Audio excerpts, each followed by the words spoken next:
Vahde Fatsista Jyri, terve! Ja tuossa taannoinhan oli puhetta, että mä avasin pikkusen näitä teoria-asioita. Ja mä korostan ja tähdennän ja alleviivaan, että mä en tiedä kaikkea, mun tietämys ei ole täydellistä, mutta mä osaan paljon perusasioita. Mä oon kuitenkin niitä pyöritellyt oikeastaan melkein koko elämäni. Ja tosiaan tarkoitus oli se, että mä avaan näitä asioita, antaisin tätä tietoa pikkusen eteenpäin. Ja ensimmäisenä mä ajattelin, että vilkaistaan pikkasen kuulkaa nuotteja. Ja nuotithan on semmonen, että ne on varmaan ensimmäisten asioiden joukossa, että mitä ihmisille tulee mieleen, kun aletaan puhua niin kuin musiikista ja musiikin osaamisesta. Niin lähdetään ihan siitä liikkeelle. Eli mä oon tätä meidän hommaa varten nyt tehnyt tämmöisen esimerkkinuottikuvan.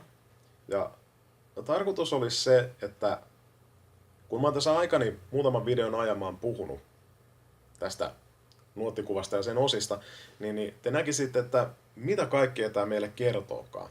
Ja tämä on tosiaan tosi hyödyllistä siinä mielessä, että sitten esimerkiksi siis se on vain yksi tapa tallentaa musiikkia tai sitten yksinkertaisesti opetella musiikkia, opetella uusia kappaleita. Tässä meidän esimerkki nuottikuvassa tarkoitus on, että mä puran sen aina vaan pienempiin palasiin tällä videolla. Että mä näytän, että kuinka yksinkertaisesta asiasta me oikeasti tullaan lähtemään liikkeelle. Tässä meidän nuottikuvassa tästä meille käy ilmi, että miltä korkeudella soitetaan, montako eri ääntä meillä soi. Meillä esimerkiksi tässä nyt tämä on kaksiviivastoinen nuotti. Meillä nyt samanaikaisesti siis tässä silloin toteutuu kaksi erilaista musiikkikuviota, jotka kuitenkin soittaa samaa kappaletta. Meille käy tästä ilmi, että kuinka nopeasti sen pitäisi tapahtua. Meillä on tuossa tuo tempomerkintä, tuossa tuo ylhäältä 1/4 nuotti on yhtä kuin 120. Tarkoittaa sitä, että 1 minuutin aikana meillä saa olla 120 tuollaista 1/4 nuottia.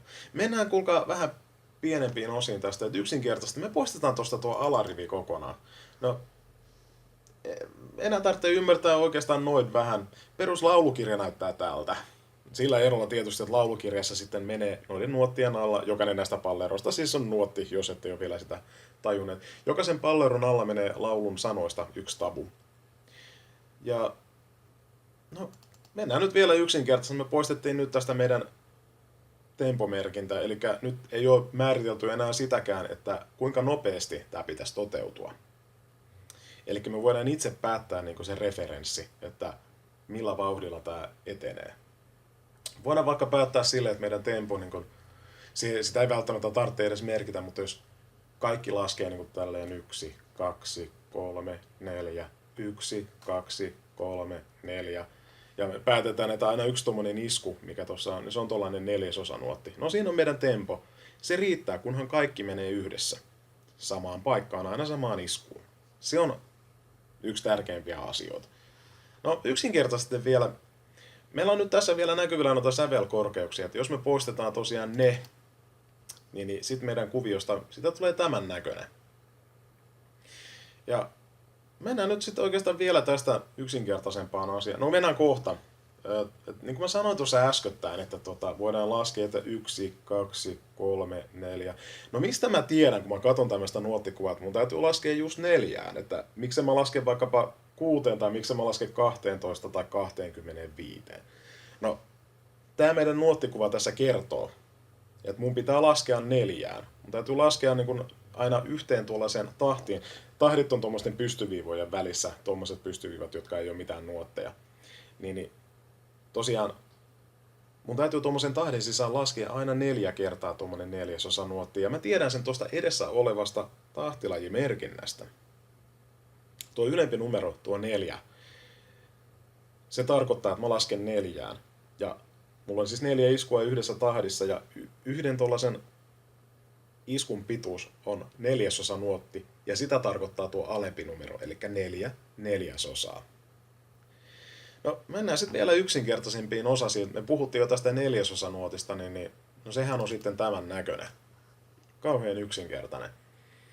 Eli siinä on tosiaan tuommoinen musta pallero päässä. Huomatkaa, on erittäin tärkeää, että tuo pallero on musta. Se voisi olla myös valkoinen. Mutta tosiaan tämä pallero on nyt musta, ja sitten sitä lähtee yksi tuollainen viiva. Niin tää on nyt niin sanottu 1/4 nuotti. Ja se on semmoinen suhteellinen pituusarvo tosiaan. Ja tästä me lähdetään nyt sitten liikkeelle seuraavassa videossa sitten. Mitä me voidaan tehdä niin kuin näillä nuoteilla ja miten ne käyttäytyy sitten niin kuin nuotissa. Ja puhutaan edelleenkin pelkästään aika-arvoista, ei mennä sävelkorkeuksiin ollenkaan vielä. Pidetään homma yksinkertaisena. Eli seuraavaan videoon. Vaihdevat kiittää. Terve!